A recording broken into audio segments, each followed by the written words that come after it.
Welcome back, folks. How's it going? Hope your week has been spectacular. I know it's going to be spectacular because we get to talk about actual football activities, football game this week as the Wildcats get back to action, taking on Hardin-Simmons this Saturday. We'll talk about all that in just a minute, but I want to welcome you. Coach Charles back with us again. I'm Brad Welburn with Wildcats Media, LC Sports Information Director. And Coach, before we get into the game against Hardin-Simmons, I wanted to, we kind of ended last week's show with a little talk about how what the guys were doing during their off week, and I think we have some pictures here. But you guys went down to Houston on your one off week of the year. You went down and you gave back to the community. So I wanted to just kind of let you talk about that for a minute, what you heard from the guys afterwards, after they came back, and kind of that whole experience of being able to help out the people of the Houston area. Well, I spoke with a couple guys that are actually from that area, that live in that area, and so they went down there and they said they went across the street and or went down a couple of streets and helped a few families that were in need. And one of the individuals that lived down there, one of our players, he said he had a great time going down there because he was going to see family, but the most rewarding thing that he got out of it was when he just went 2 streets over from his neighborhood and saw the ruins and the things that had happened there from the hurricane, and he saw the people's faces light up within the community just by giving them water and by giving them the clothing, by giving them the little bit of food that was available to them, and they were just so thankful for our young men going down there and helping. So I think our kids probably got a more rewarding task out of it than probably everybody else. You know, I know it was a great helping hand, but I think it was great for our young men to go down there and just be a part of it and see that there's more to things than just football out there. That there's more things in this world that are going to happen besides just wins and losses and things like that. So it was a great experience from what I understand from talking with every single young man that went. I mean, it's got to make you proud as a coach to see that these guys, I mean, I think there was like 10 or 15 of them that went down, and you kind of taking it upon themselves to be a part of not only their community here in central Louisiana, but community of a teammate that's from, 4 or 5 hours away to kind of give back to that in that way. Right, and it was great because all the young men that did go down there are leaders on the team, and so they had the opportunity to go down there and just give, to the communities like you said. So it was a great experience for those young men. All right, well, definitely, I wanted to lead with that because, I mean, that's, like we said, it's always about more than just the games on the field, regardless of the sport. And so to be able to talk about that for a quick second, I definitely wanted to kind of start there. But let's get back into some football talk. You guys had a bye week, like we mentioned, or like I mentioned last week. So, and we talked about, the focus of the team coming in to the off week and what your preparations were. So maybe give me a rundown. How do you think the team has progressed as they prepare for this game this week? I think this past week, on our bye week, we had a great week as far as preparing and getting ourselves more mental ready for competition battle. We had the opportunity to fix a lot of things on the practice field that we saw on video. One thing that we did do very well this past week, we stayed conditioned, and we got a little bit more discipline. That's what we feel, and that was one of our goals for the week, was just to be more disciplined on and off the field. And we focused on that. We made an emphasis of it. I know, within our study hall and our class checks and everything from that aspect, there was a tremendous upside, that big time improvement.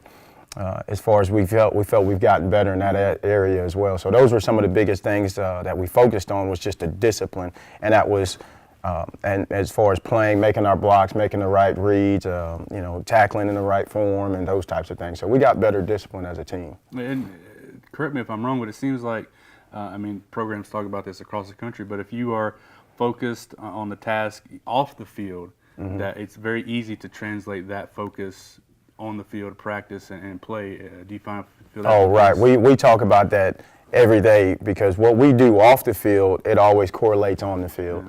And our kids understand, they're starting to understand that, they're starting to see that some things that we do off the field really do come to fruition on the field, as far as the discipline and the attitude that you have and your body language. Those things, they correlate off the field, and they from off the field to on the field. So.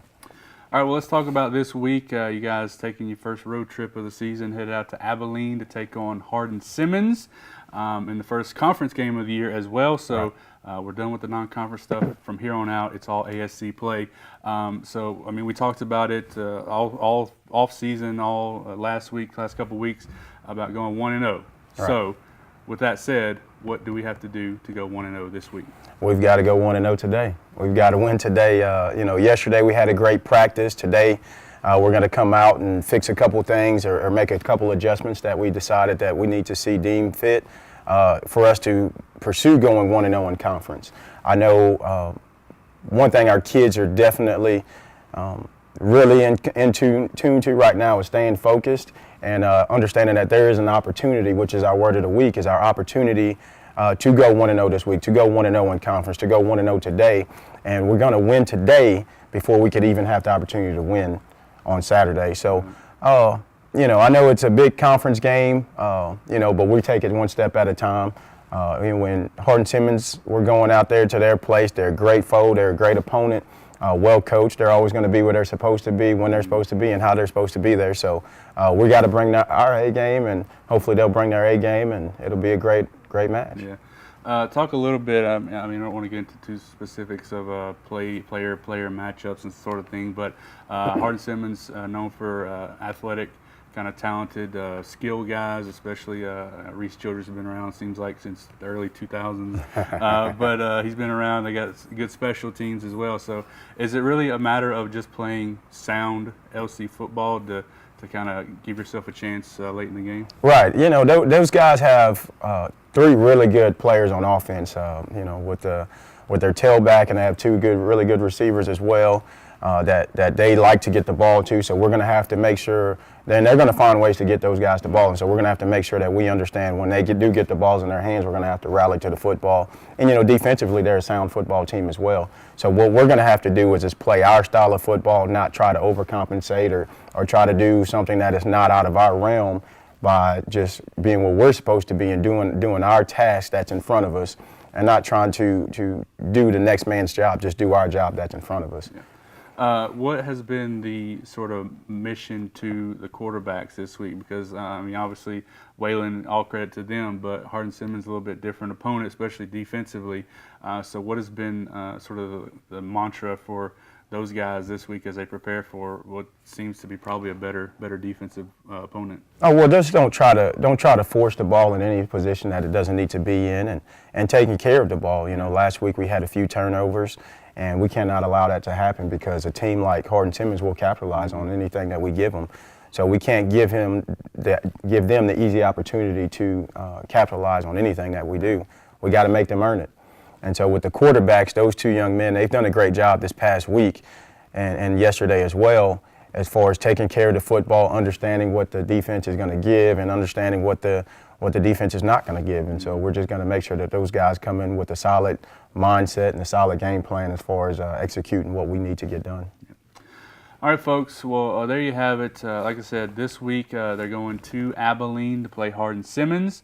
They'll return back to Wildcat Stadium the next 2 weeks in a row as we play Southwestern and Sul Ross. But links for the stream and stats and everything will be on our website, athletic website, lcwildcats.net.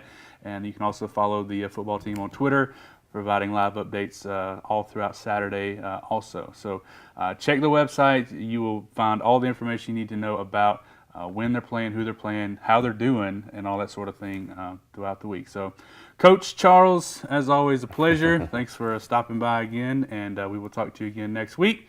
For Coach JC, I'm Brad Wilburn. I'll see you later.